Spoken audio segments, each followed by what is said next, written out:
I rise today for the first Westminster Hall debate in my name to speak on an important issue in my constituency, the Renewable Obligation Certificate scheme and the future of our biomass-fuelled power station that is supported by it.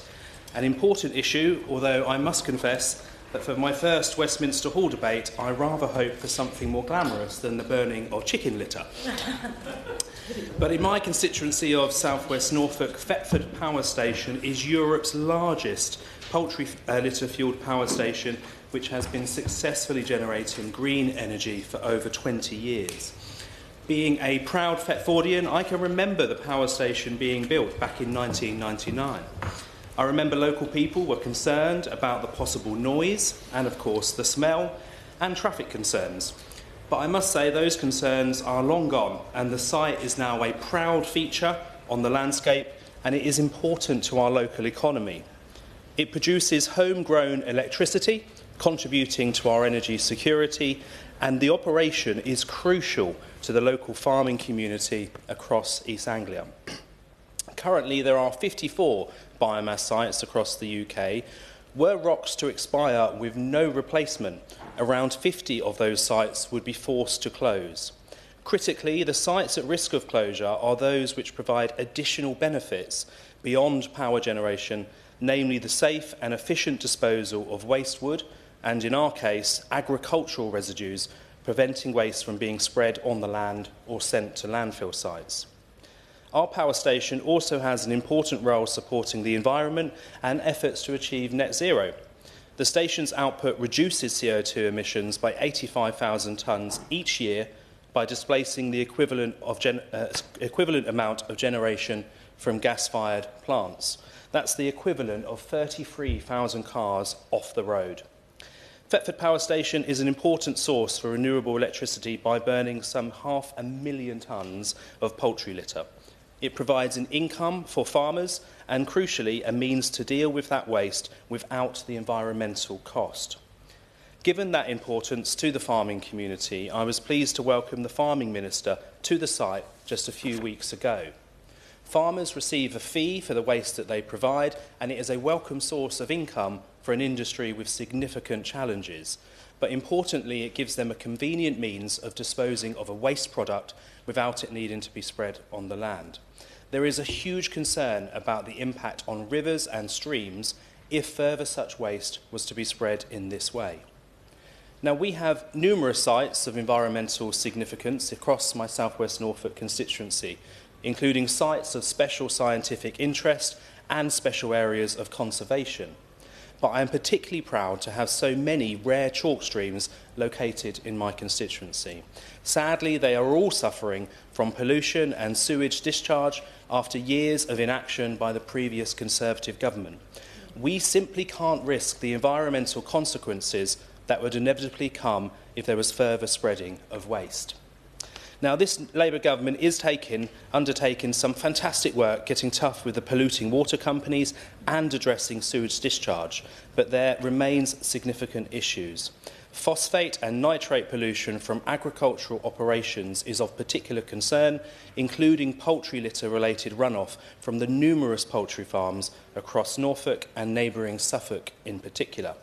That pollution would increase if a key means of dealing with that waste was removed. And it is worth mentioning too that biomass sites aid disease prevention by incinerating poultry litter, which is one of the primary vectors for avian flu transmission. In Norfolk, we're the county with the second greatest number of chickens in the country, and we are number one for turkeys. Bird flu is obviously a main concern, as we have already seen over the past few months and years, so any methods to reduce transmission are to be warmly welcomed. The Government's Clean Power Act 2030 action plan understands that sustainable biomass plants, such as Thetford, are key to helping to deliver those environmental goals and targets decarbonising many sectors of the economy. I look forward to hearing from the Minister today about how sites like Thetford fit into this plan.